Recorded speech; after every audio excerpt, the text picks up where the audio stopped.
Hello. All right. So, panelists, can you hear me? Do this if you can hear me. Yeah, okay.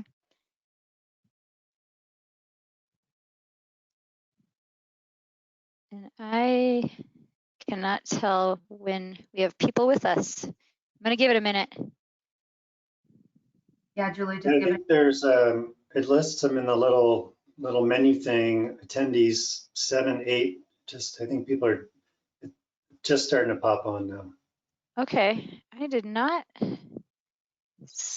seeing that. So it's right by the chat, right above chat. Oh yeah, there. Okay, thank you. Yeah, so they're all just coming on now.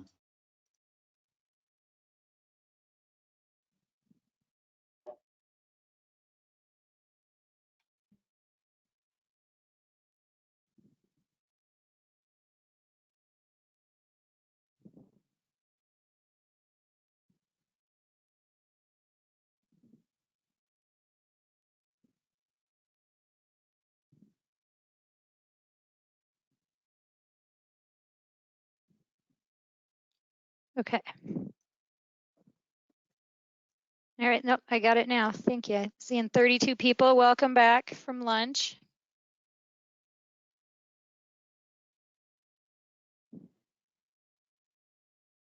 Make sure you give us a good review on your lunch as part of our conference form,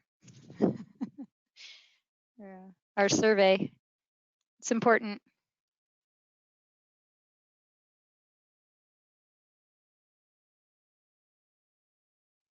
Okay, it's 1:01. I'm gonna do like maybe another.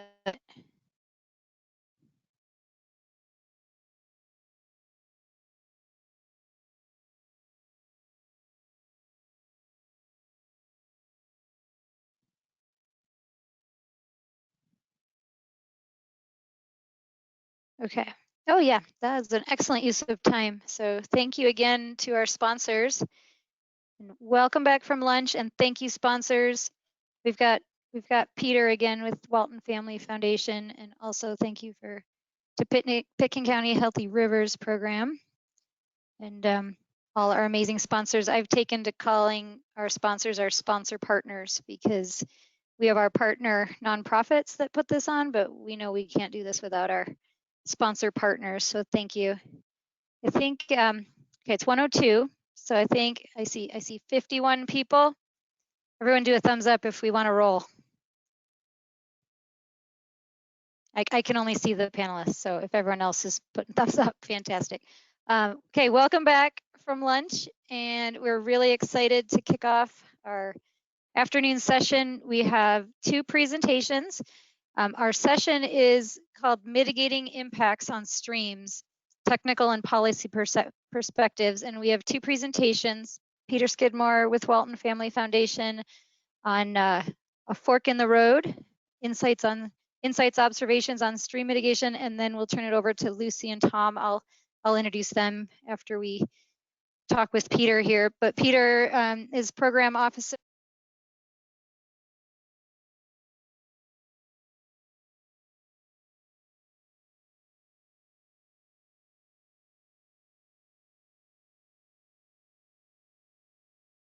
Okay, I am unmuted on my end.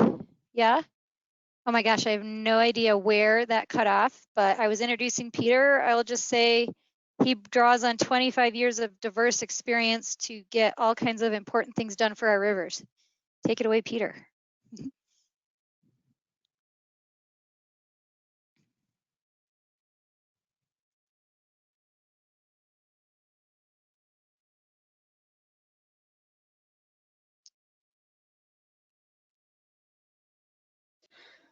Good afternoon, everyone. Thanks. I was just waiting for the organizer to unmute.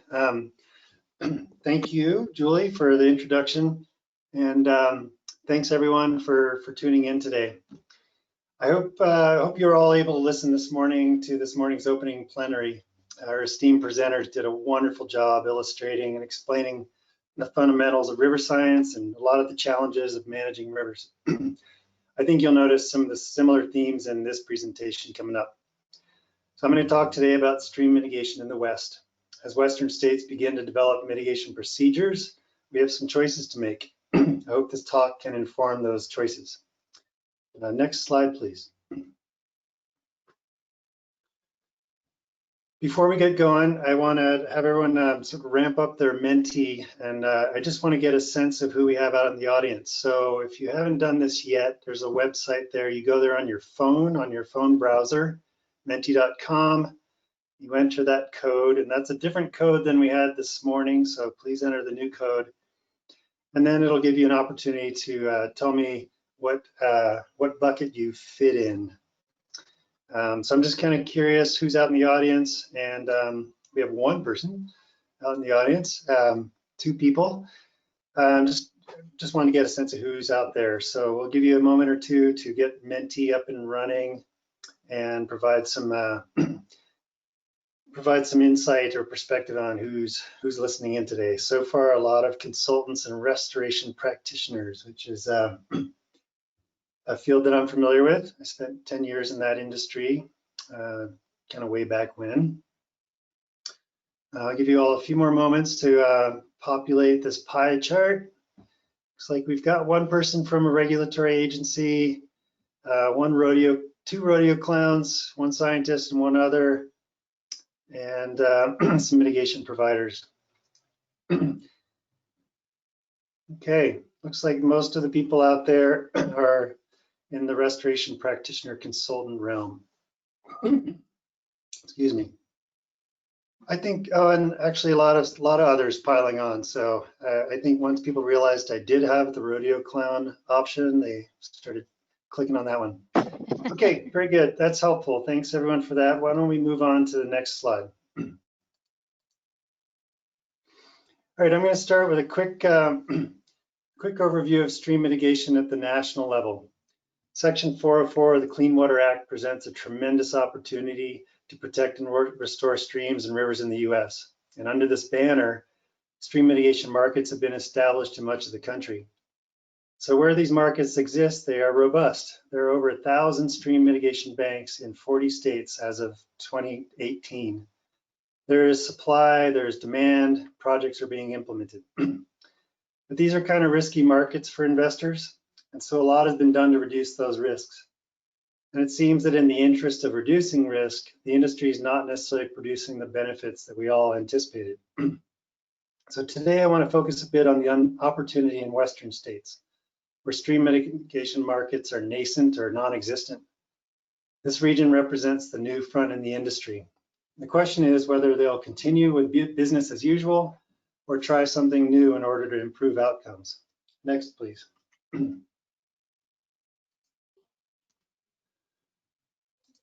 So in this talk, I'm going to first describe the state of the science of river health, because this informs thinking about stream mitigation. Hopefully you're able to hear some of the plenary panel presentations this morning. There were some great presentations that went deeper into this than I'll be able to, but provided some really good background.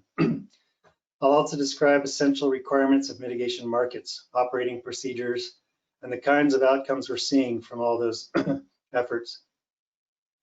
I'll wrap up the talk with some general suggestions about how we might rethink mitigation as it's developed in the West. Next, please. Because the whole point of stream mitigation is to keep streams and rivers healthy, it's important to understand the state of the science of rivers first. The first thing we should all understand and accept is that rivers we see today are not at full potential. As we heard earlier this morning, every mile of every river in the US has been impacted by human activities or interference to some degree.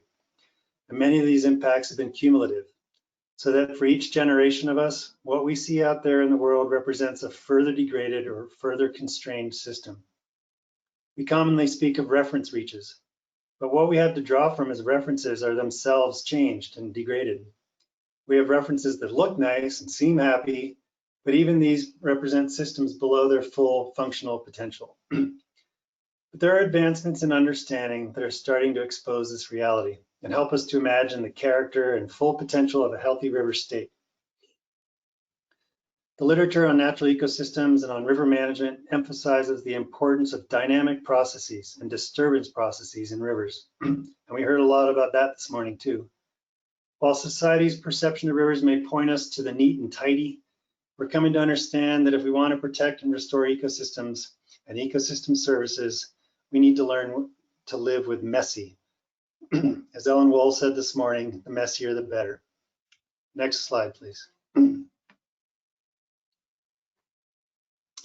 One particularly useful framework for understanding rivers is a channel evolution model. Channel evolution models are particularly useful for understanding river trajectories once they have undergone change or impact.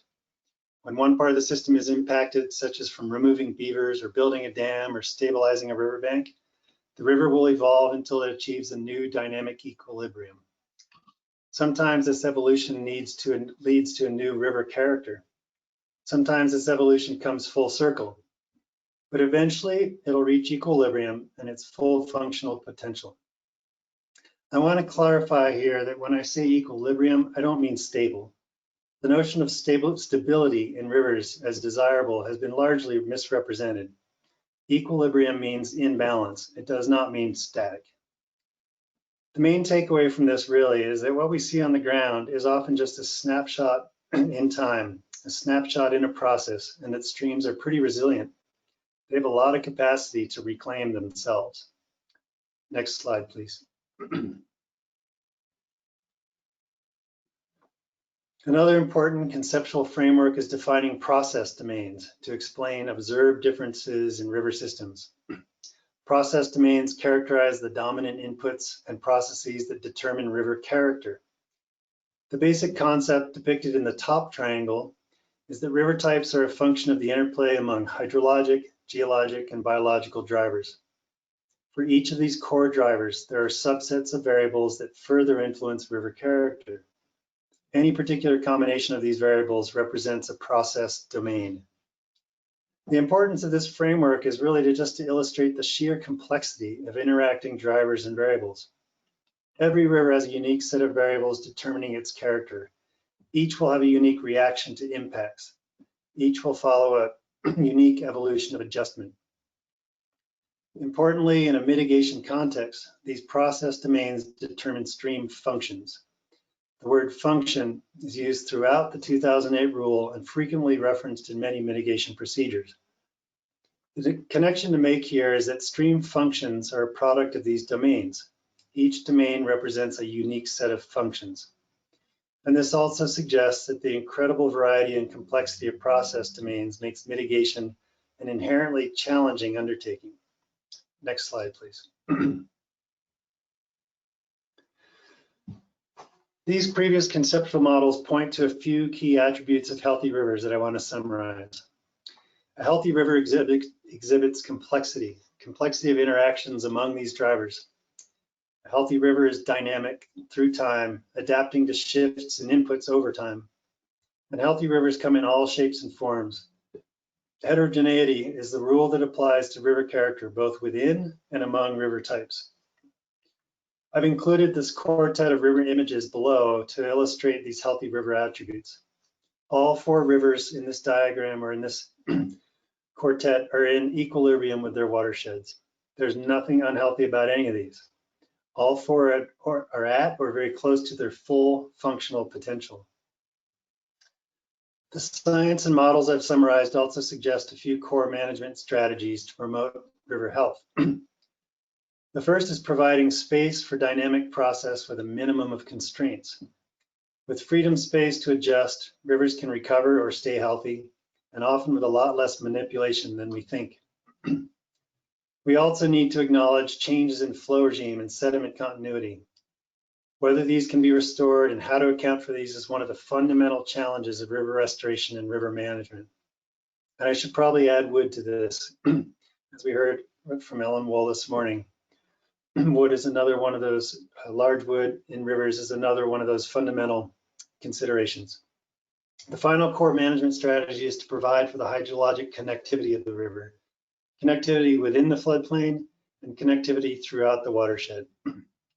Clearly, a lot more can be said about these principles. We heard some of this morning, but for now, let's just keep these basic attributes of river health and basic river management considerations in mind as we shift gears.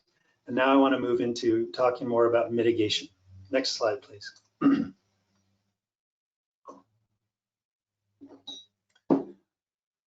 Okay, switching gears now from the science of rivers to the fundamentals of mitigation markets. The stream mitigation market that I'm focused on today is governed by the 2008 Final Mitigation Rule, administered by the EPA and the Corps. The intent of the rule is to minimize and mitigate for impacts to stream systems. It does this primarily through a mitigation market. The market ostensibly produces improved ecosystem function in order to offset impacts that have been permitted. The offsets or improved functions are exchanged in the form of credits. Credits are the currency.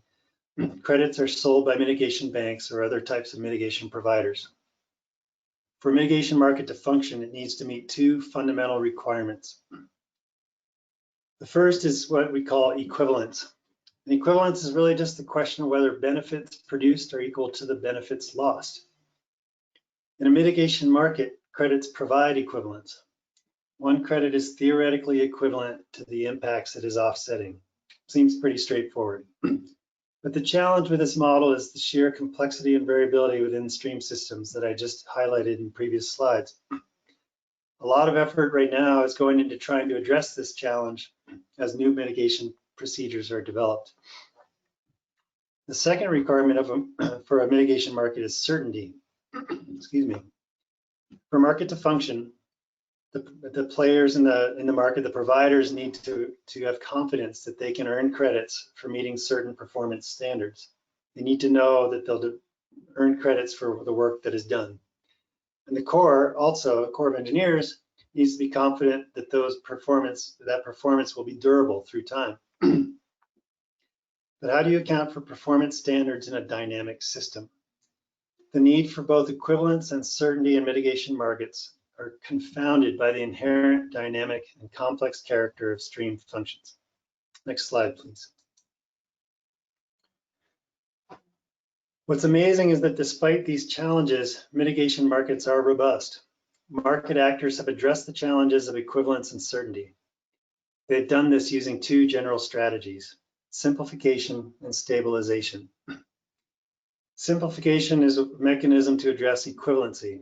If true equivalency is basically impossible, it makes sense to simplify the variables to make it at least feasible to account for, to be able to turn into credits. Most mitigation procedures have done this by incentivizing channel reconfiguration in particular. This is based on the assumption that rebuilding a stream provides functional lift or net benefit. It also conveniently provides a relatively simple set of performance metrics to create credits. As a result, most mitigation projects create streams that are significantly simpler than natural systems. Stabilization also addresses the challenges of complexity and specifically the challenge of dynamic processes. Most mitigation procedures require that performance standards be met for some period of time after the initial project. So the tendency is to stabilize project features so that they'll persist through that time. As a result, these reconstructed channels are largely deprived of the capacity to be dynamic. So, between simplification and stabilization, it's not hard to see that mitigation procedures are not necessarily incentivizing the attributes of healthy rivers that I mentioned earlier. Next slide, please. I want to take a little detour here to call attention to the dominant approach to river restoration design in the US, because it's commonly applied to mitigation project design as well. By either coincidence or for convenience, most restoration and mitigation practitioners have adopted the natural channel design approach to design and implementation. The NCD, or natural channel design approach, is convenient because it provides a streamlined approach to restoration design with very little difference in design from project to project. It's universally accepted and endorsed by state and federal resource agencies. It produces simplified, easy to measure features on the landscape, and it generally integrates stabilizing features in order to protect the project from nature's uncertainty. As a result, most restoration and mitigation projects produce fairly simplified, stabilized rivers relative to their natural and healthy cousins. Next slide, please. Well, in case it wasn't clear, I'm suggesting that the restoration and mitigation industries aren't doing as well as they could be in restoring river ecosystems. But I just want to show that it's really not just me. I'm not alone in this opinion. I've been keeping up pretty well with the literature for the past 25 years and can confidently say that it's the consensus opinion of the research community that what we are doing in the name of restoration is not achieving the benefit we assume or intend. In an effort to explain the disconnect between the research community and the practitioner community, I was going to go into an analogy about 18th century medical practice and bloodletting with leeches. But I think in the interest of time, I'm checking my clock. I'm going to skip that and leave it to your imagination. I just wanted to make sure you understood why there was that weird little picture in the corner of the leeches on the arm. So use your imagination. Sorry about that. But the point to be made here is that in restoration and mitigation industries, we're defaulting to simplified and stabilized reconstructions, even when the science suggests that this isn't working so well. Next slide, please. So where does this put us today in the context of a national mitigation paradigm? Mitigation markets are established and functional in many regions of the country, but they're relying on restoration approaches that simplify and stabilize rivers. This is in direct opposition to what our understanding of river science suggests, that is, the importance of complexity and dynamism. The general mitigation practices are pretty well established wherever stream procedures are in place. Whereas most states and core districts do have procedures in place, the blank states on this map and the bright blue region in the west do not yet have adequate guidance in place to establish markets. This suggests to me that we still have an opportunity in the West to develop and test new approaches to mitigation that will produce better results. Next slide, please. So how do we move this forward? We need to marry these basic management principles for healthy rivers with equivalence and certainty requirements of a mitigation market. Next slide, please. I think we can do this by focusing the dialogue on rethinking mitigation metrics. To address equivalency, we can shift to a focus on river process and freedom space. As a basic measure of credits, we can refocus on riverscape area instead of feet of river channel. This will shift incentives from reconfiguring channels to a more holistic approach to restoring riverscapes. And to account for equivalency across functions, we can stratify credits by process domains. This is how they're approaching it in Oregon. To address certainty, we can shift to focus on risk tolerance. Rather than creating stable features, we can tolerate change in features. Instead of narrow performance standards, we could accept a wide range of variation within the performance standard. Or we can incentivize complexity by awarding additional credits over time as complexity increases naturally. I don't have all this worked out. It's kind of like any revolution. We may have to just throw out what we have and figure out the rest as we go. But I'm encouraged that over the past few months, the EPA has been facilitating a conversation about the benefits and challenges of metrics for mitigation. I'm hopeful that that effort will identify some of these same opportunities. Next slide, please. So in closing, can you back up? We're missing the last slide. Anyway, the last slide was just a thank you slide. And with a pretty picture, and it had my contact information and a couple, it's not in there, that's right, yep, there we go, thank you. I just like to reinforce that I think the stream mitigation framework generally provides us with a mechanism that can offset impacts and protect healthy rivers. It's a good framework, but for it to work, we've got to pull our heads out of the sand and rethink things. We're spending hundreds of millions of dollars a year on this nationally. This is going to only increase as mitigation markets open in the West. So we have an opportunity right now to do things differently on our Western rivers. Just like I want to really briefly acknowledge some of my key thought partners on this work and even in developing this presentation: Karen Boyd with Applied Geomorphology, Dr. Martin Doyle from Duke, Dr. Tracy Netto from the EPA. And to let you know, there's a book coming out, it's in press right now by Rebecca Lave and Martin Doyle that's all about this stuff. And so look for that from the MIT Press in a couple months. And thank you everybody for tuning in.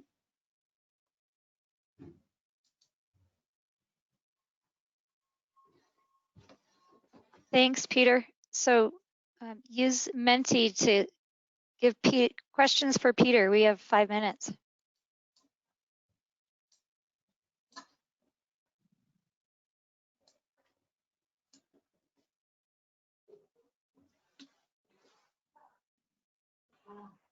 And will they just pop up there?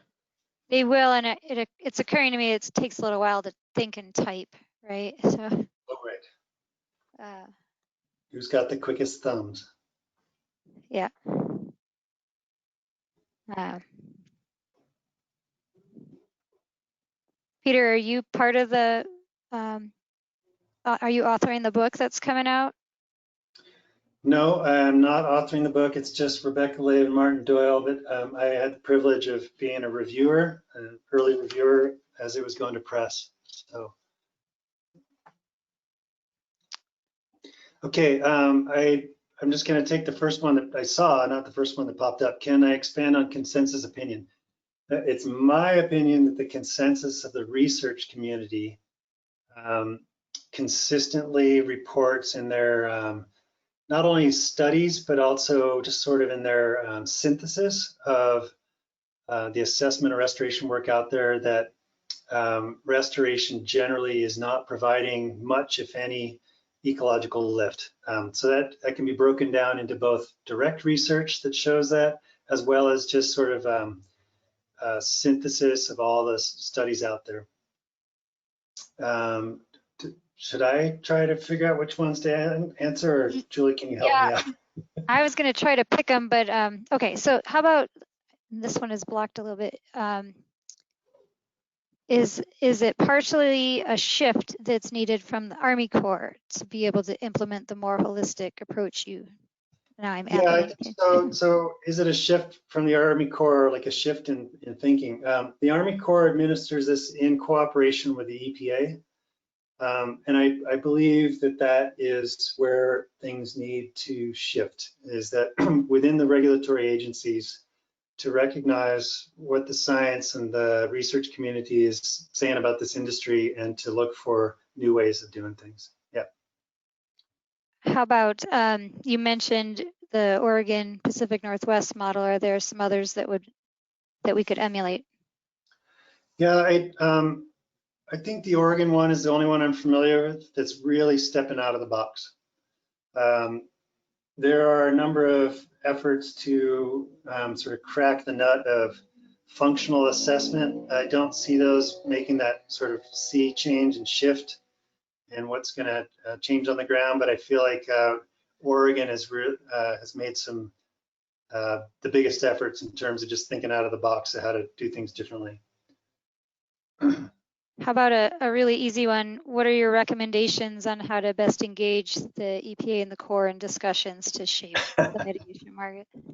I think what I'm seeing going on in Colorado is what we need to do more of, and that is that the regulated community kind of needs to rise up and complain about some of the new things coming on board and whether they're really serving their river type or serving their needs or not. You know, the academic and research community has done their job. I think it's up to the regulated community to decide they want to see things improve and to push back, I guess, on the regulators. How about the regulators have a role too, responsibility? Yeah, indeed. And I think, just as I said before, I think it's their responsibility to really pay attention to what the research community and the science is indicating about whether this is really working or not. And we still have 2 minutes, so thank you for scrolling. Is it the states or federal government that determine banking program requirements? Yeah, that's it's both. So the way mitigation banking is established, the markets are established kind of state by state for the most part. So, and each state then develops what's called a procedure or a mitigation procedure. And that is essentially the rules for that state that determines how credits are calculated. But the state does that in cooperation with like a state resource agency, does that in cooperation with the EPA and with the Corps of Engineers. And so it's really a triad there of state resource agencies, federal, and the Corps and the EPA. Sometimes it's done by state, sometimes it's done by Corps district. And if you go back later and look at that map, you'll see that sort of indicates how that plays out on a map view. How about thoughts on in lieu fee programs versus traditional mitigation? That's pretty controversial, in lieu fee versus traditional mitigation banking. The core difference there is that in lieu fee providers are typically public or nonprofit entities, whereas mitigation bankers are for-profit. It's very controversial as to whether, what was the question, more innovative approaches. I don't know how to respond to the innovative part. I think there are advantages to both frameworks, and I hope that we will always see both in lieu fee programs and mitigation bank programs on the docket. I will say in Montana, the in lieu fee program in Montana is probably the most innovative thing I've ever seen in a mitigation market, and that is that they are creating channel migration easements and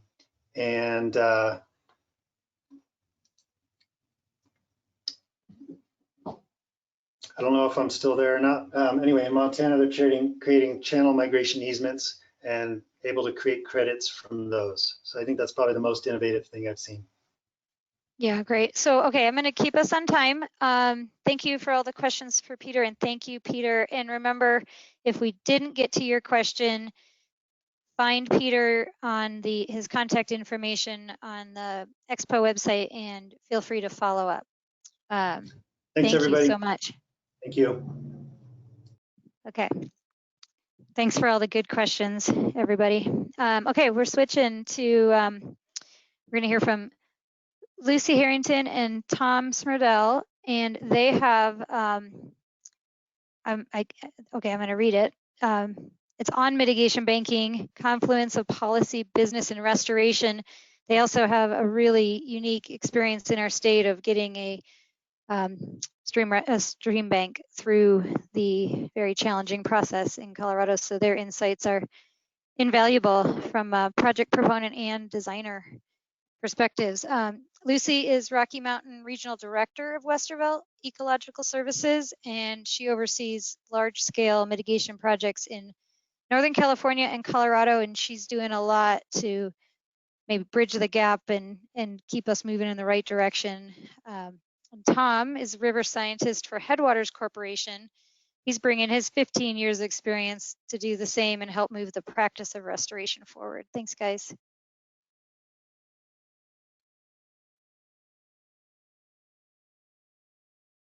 Make sure to take yourself off mute.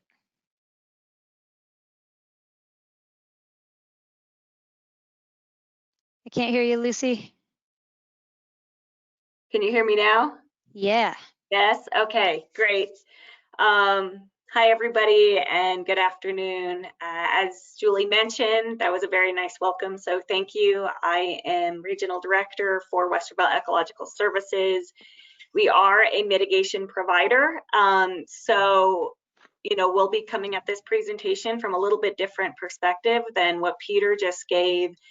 But I would like to say right off the bat that we actually share many of the same opinions, Peter and I, on the faults of mitigation and where there are opportunities to fill in some of the loopholes that mitigation policy has been developed through over the last 20 to 30 years across the US. That said, I think there are some really good benefits of mitigation that have come out of this progression, and hopefully we can use that as a jumping off point to find common ground within restoration, business, and the regulatory policy that structures mitigation. So next slide, please. So really quickly, we are, as I mentioned, a mitigation provider. We are a subsidiary of the Westervelt Company, which is a timber and lumber company that owns and manages over 1 million acres of property worldwide. Next slide. Of that, 30,000 acres across the United States is owned by Westervelt Ecological Services, which has all been purchased and is being managed in perpetuity by my company with funds we have collected through doing our mitigation projects. And all of those projects have a full long-term funding agreement with them, so they are managed under those perpetual protections. I feel like there was something else I was going to say. Oh, that's right. So we're not only practitioners, but we also are landowners, stewards, and restoration community members. Next slide, please. Hey everybody, I'm Tom Smerdell. I've got a background in river hydraulics and restoration design. I operate as a river scientist for Headwaters Corporation, which was founded in about 2007 to serve as the executive director's office for the Platte River Recovery Implementation Program. Met Lucy a couple of years ago. She had a kind of idea for a project and a place to do it, and needed help with kind of hydrology, hydraulic design, and the SQT, which is kind of what this talk's going to lead into. We're about 2.5 years into our relationship and about to break ground, and I'm pretty excited. And a funny thing, I just remembered, fun fact, Tom, I met you at the Colorado Watershed Conference. So this is like our reunion. Full circle. Cheers. Next slide. So quick presentation overview, just keep it rolling. So I am going to give an introduction to mitigation banking to kind of add on and provide some additional perspective to what Peter discussed. I'll then dive into the specifics of our Big Thompson Confluence project on the Front Range. Tom will go over the SQT and the Colorado mitigation procedures, which have both been approved this year, and some lessons learned at the end as well. Next slide. Introduction to banking. There we go. Great. So, I think an important fact to highlight that gets lost a lot in these conversations is the fact that the 404 program really does emphasize avoidance and minimization first. That for an applicant to put in for a permit, they really need to apply a lot of thought and process and conversation with the Corps to not impact wetlands through the course of normal project activities. And it is only after avoidance and minimization measures have been fully implemented and integrated that mitigation is even on the table. So I guess I just want to emphasize that fact because, I don't want it to get lost that people can't just bulldoze a stream in order to move their project along. They have to incorporate other measures before they can mitigate. Next slide. So there are 3 types of compensatory mitigation, and I was really glad for that previous conversation or question because I can give my perspective on in lieu fee mitigation. There are 3 types of mitigation. There's mitigation banking, in lieu fee mitigation, and project-specific mitigation, or PRM, which is the most common. And this follows a hierarchy that was defined in the 2008 rule, where mitigation banking is the first preference of the Corps and project-specific mitigation is the last preference. And there's several reasons why mitigation banking is the first preference. The first is that mitigation banking really is meant to aggregate a number of small impacts from around the region into one single site. And this is really important because it takes very small mitigation projects, many of which that I can tell you from personal experience in the Denver area are less than 1 acre in mitigation need. And to do mitigation on something of that size really becomes not only a management headache for the person trying to implement the mitigation, but becomes pretty ecologically irrelevant. It's hard to really say that a 1/10 of an acre mitigation site really has value adjacent to a highway or a bike path or a housing development. So mitigation banking really tries to aggregate those smaller impacts and put it into a larger site where it can be ecologically valuable and have that watershed benefit. The other reason that mitigation banking is valuable is because it gets the mitigation on the ground prior to the impact happening. So you know, a lot of times there'll be this temporal delay from when a wetland is impacted or taken out of circulation, if you will, from being an aquatic resource.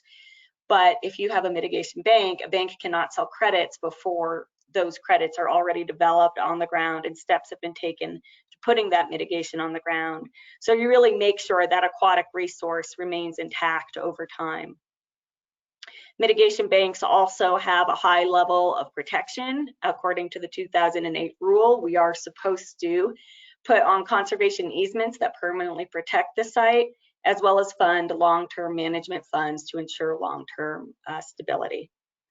And then finally, there's just the ability to really manage those sites and make sure that they are complying, because it's one site as opposed to 20 small sites, to really make sure that those metrics have been met.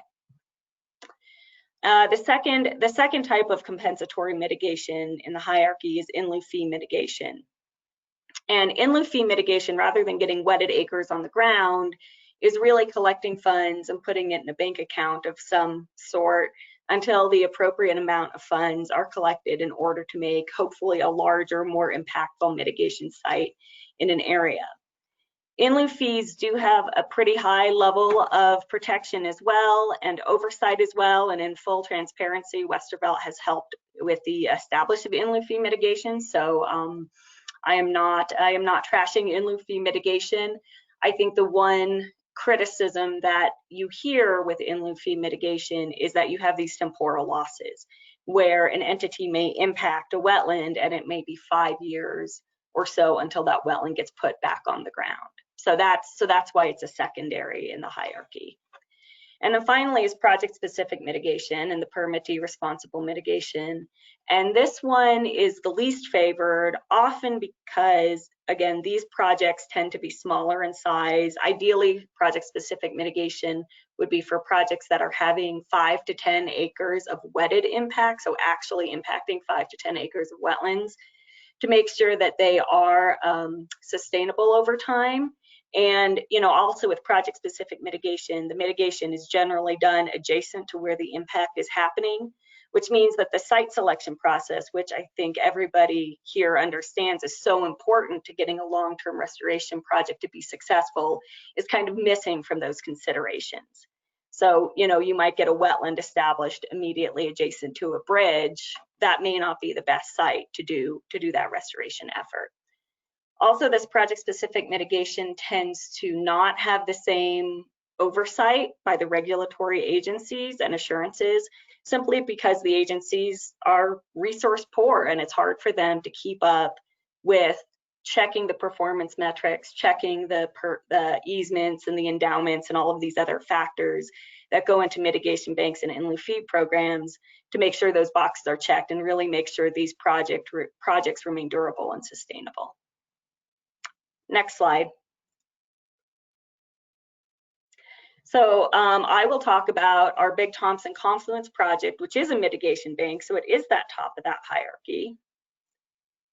And this site was selected right at the confluence of the Big Thompson and South Platte rivers, just a little west of the town of Evans in Weld County. You know, we really put a lot of thought into site selection at this location for a number of reasons.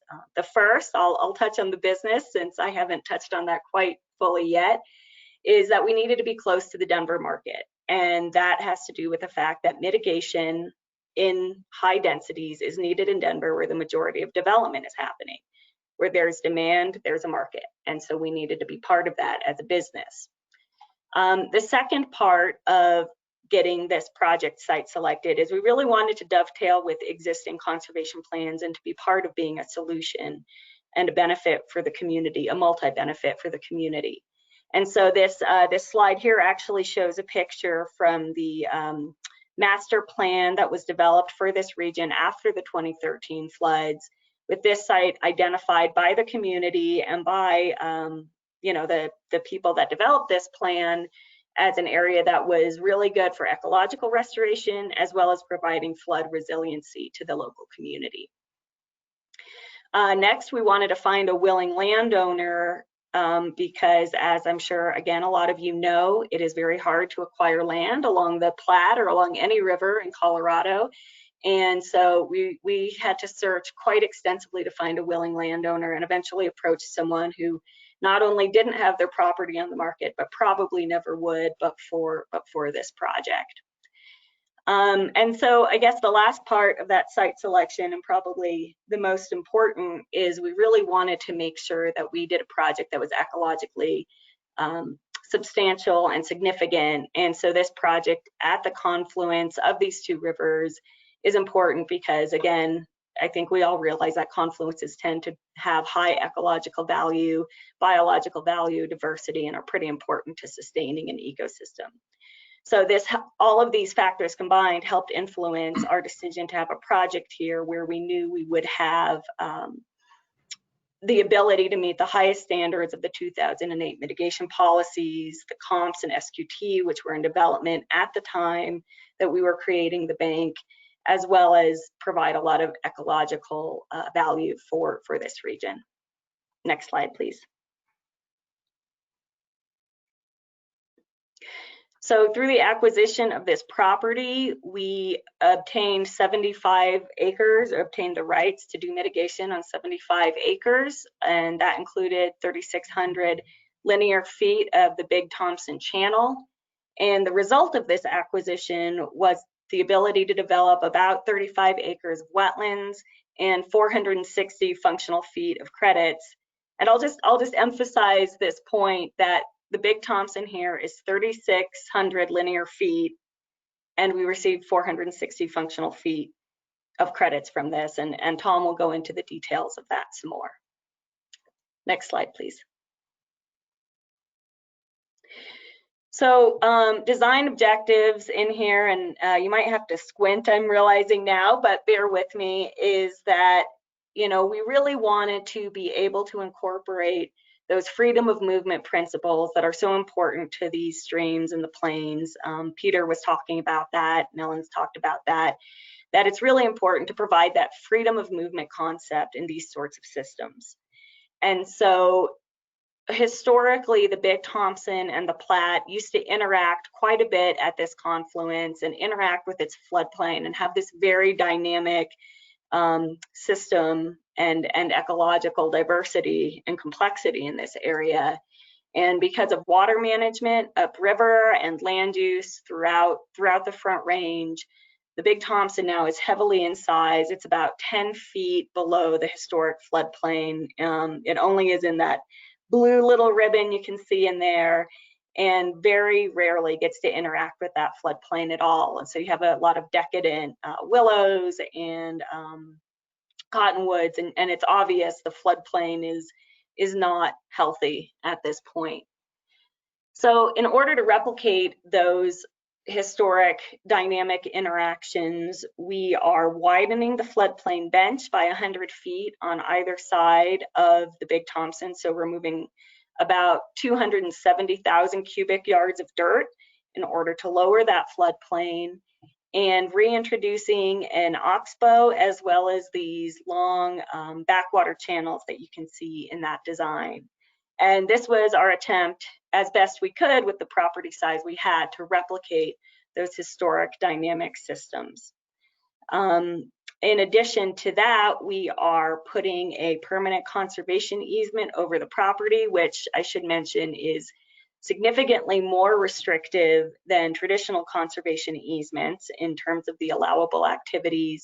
And we are putting these long-term stewardship funds toward the bank so that it does have perpetual funding to do long-term management on the site and make sure those resources stay intact. These are all pretty expensive necessities, but they are necessities that we think are very important to ensure those aquatic resources persist. And if I can toggle over to the business hat, these are important necessities to minimize my risk as a business owner. Because with banking, as with in lieu fees, that severance of liability is adopted by the bank provider, the credit provider, which in my case is me. So I want to make sure that these systems persist in perpetuity and don't need constant management and don't need constant upkeep it is in my best interest as the person obtaining this risk and taking on this risk to make sure these systems can persist over time with minimal management. And I guess for that reason, we did not incorporate hardscape into this design. There is no riprap, there is no cement, no water control structures, no drop structures. It is a sand bed river system and will remain as such. We did incorporate some large woody debris, which we are collecting from the site, from cottonwoods on site, and that's really there to provide habitat diversity and some habitat stability in the system. But other than that, it is a natural, hopefully dynamic system that we are incorporating. Next slide. So for doing that work, we can mitigate for any project within this area outlined in purple. This is our service area. I think it's important to note that the western boundary of that excludes mountain streams. So it is only mitigating for similar stream types.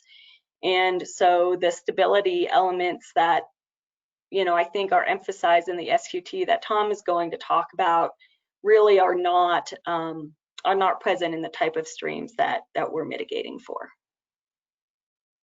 Take it away, Tom. All right, next slide, please. Oh, I forgot, I threw in a quiz at the last minute. And this is actually relevant because this will help you make sure you pay attention to Tom's presentation because it will pertain to you. If you anticipate needing or implementing stream mitigation in Colorado or anywhere, or I guess in Wyoming too, within the next 5 years.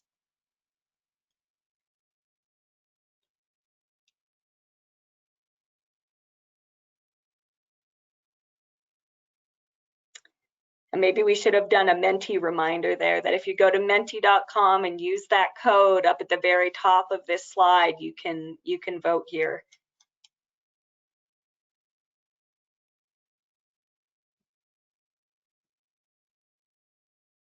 Give it just a few more seconds.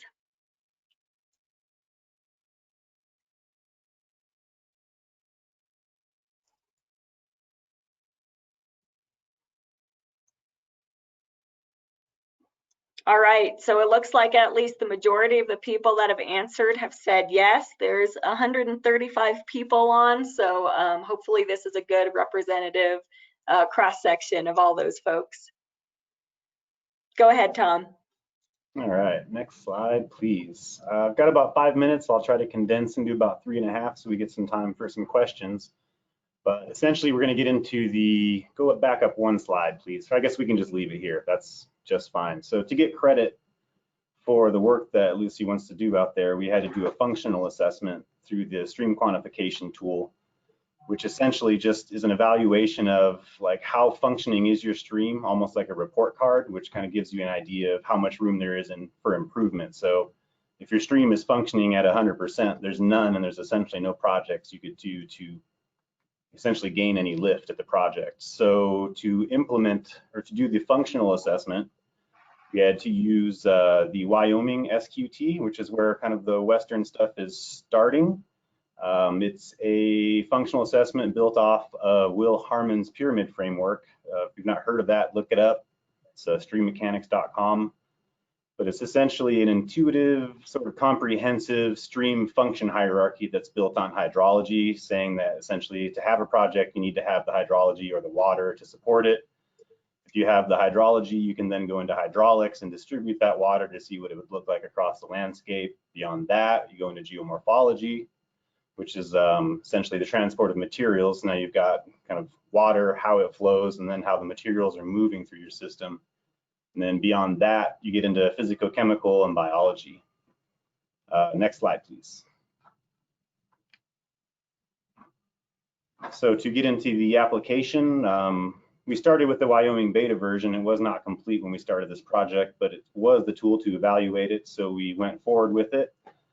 By the time we turned the project in, we were into the beta Colorado version. And we had tried several times kind of with EPA and Army Corps to bring in say if we were tied to Wyoming, why can't we bring in and look at, say, Oregon's and this and that? And the result was basically like, we're working on Colorado's and you can't hodgepodge something together. So we went with it and essentially just moved forward. Next slide, please. To implement the SQT, you probably couldn't survey this whole reach and do metrics at every station, so you pick sub-reaches.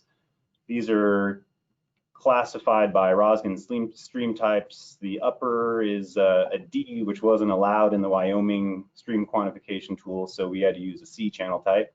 And the bottom is more of a gully stream type that is almost washed out by the South Platte, essentially, that it backwaters the stream and it almost looks like a gully. Next slide, please.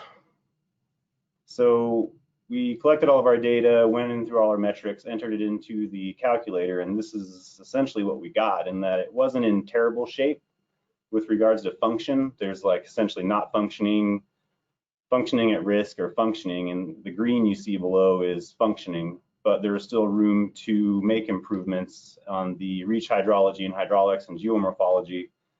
But because of where we fell in the basin, we couldn't really influence physicochemical or biology with any certainty. So the Corps' advice on that is, if you don't think you can do it, or if it's minimal, you probably shouldn't evaluate it. But we got a project, we went forward with it. And next slide, please. And just to give you an example of kind of what the SQT metrics look like sinuosity, for instance, for our channel type, is weighted for like peak function at 1.2 to about 1.5. So if we could get it up to 1.3, we could have got some lift there, but without any certainty, you'd have to armor it to keep the planform in place for the years that it would take to get the credit released. And it just didn't make sense. It would wash back down to a 1 anyway. So we didn't game it, even though, I mean, we're moving a lot of material and definitely could have carved a sinuous channel in there. Next slide. Bank height ratio is another one that was kind of tough. So disturbed in lower section, there's not really any indicators. There are kind of sheer walls, not really any bark or planform on the side. So we were able to use statistical hydrology and modeling to identify what bank full would have been and kind of backed into it that way. But most of the, say, metrics are off of kind of a bank full indicator. So lucky for us, we could do that. And the nice thing is, with the modeling, we could kind of tune our credit available and kind of peak that one out. And again, a 1-to-1 ratio is your peak value for that one. There's no way we were going to get that, especially over time. Next slide. And finally, this is my last slide, a plug for large woody debris. 27 pieces per 100 meters of channel is what you get full credit for, which we are absolutely doing. But we are not getting any credit for anything that we put on the floodplain. So we've got to put all this, install it essentially to the channel margin so it touches the water, kind of at regular flows, if you will. But we're not throwing away all that wood that we're cutting down, and we're just putting it all over the backwaters and riparian benches to add some complexity and habitat. And that's my last slide. Lucy? And I understand we are out of time, so I'm going to blow through these really quickly, and everybody can email me with more questions if you would like. But, basically, following Peter's perspective, I mean, mitigation policy requires certainty, and business decisions for mitigation providers are based on this policy that is handed down.